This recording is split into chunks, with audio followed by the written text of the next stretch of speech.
Alors, Jean-Claude Lagrange, rapidement. Merci Madame la Présidente.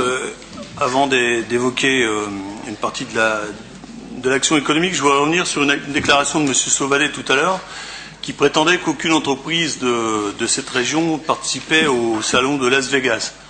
Je tiens à dire que, renseignement pris auprès de la Chambre de commerce, il y a 11 entreprises qui participent à ce salon, du 4 au 9 janvier, et qui seront accompagnées par la région. Voilà. Donc 11-0, ça peut faire un bon résultat de foot, mais en tout cas, je pense qu'il faudra se renseigner.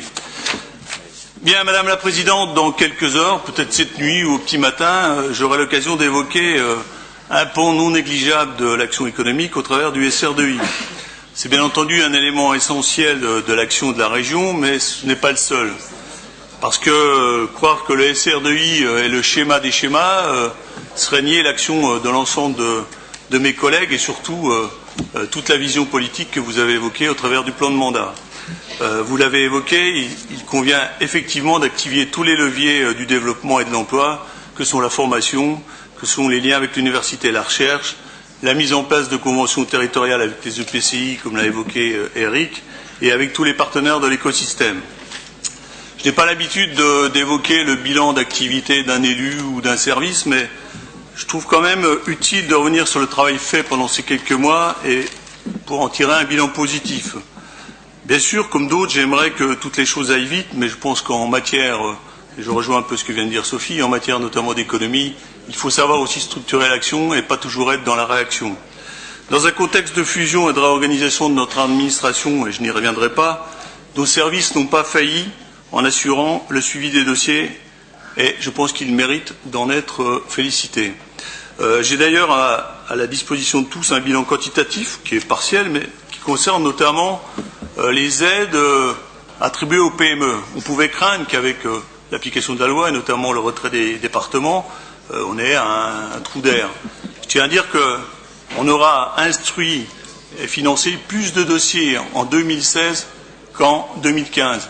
97 dossiers et 122 aujourd'hui, 11 millions en 2015, 13 millions aujourd'hui.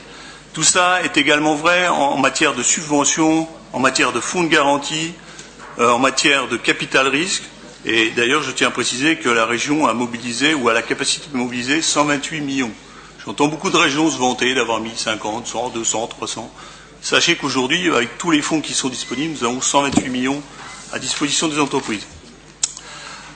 Pour répondre, même partiellement à Madame Coin, nous avons lancé avec Arnaud Martet, président de l'ARD ici présent, et Philippe Crevoisier, le président de l'ARDI, la préfiguration d'une agence unique, ce qui est bien naturel. Cette agence a des missions qui seront renouvelées, et sa structuration tiendra compte bien évidemment des souhaits exprimés par les uns et les autres, notamment les entreprises ou leurs représentants. Cette agence saura se déployer, bien sûr, avec les services de la région sur tous les territoires, et suppléera, j'en suis sûr, largement les actions des agences départementales qui sont aujourd'hui dissoutes. De nombreux organismes ont fusionné et nous en tirons pourtant beaucoup de propositions et de contributions partenariales, et je parle notamment des chambres consulaires. Toutes les aides directes départementales ont été reprises, ça représente tout de même 5 millions d'euros. Tous les dispositifs des filières et clusters sont consolidés. Nous avons défini notre mode d'intervention d'accompagnement des EPCI, notamment dans le soutien à l'intervention dans l'immobilier d'entreprise. Nous apportons des solutions au retrait des départements au capital de Batifran, des SEM à vocation économique. Notre engagement est désormais ferme et définitif. La quasi-totalité des dispositifs économiques ont fusionné. Et par anticipation sur le SR2I que vous voterez ce soir, nous avons lancé la préparation des conventions économiques avec les agglomérations et les EPCI structurés à ce jour, comme c'est déjà le cas, ou c'était le cas, au travers des conventions urbaines de développement économique pour les 7 agglomérations de Bourgogne.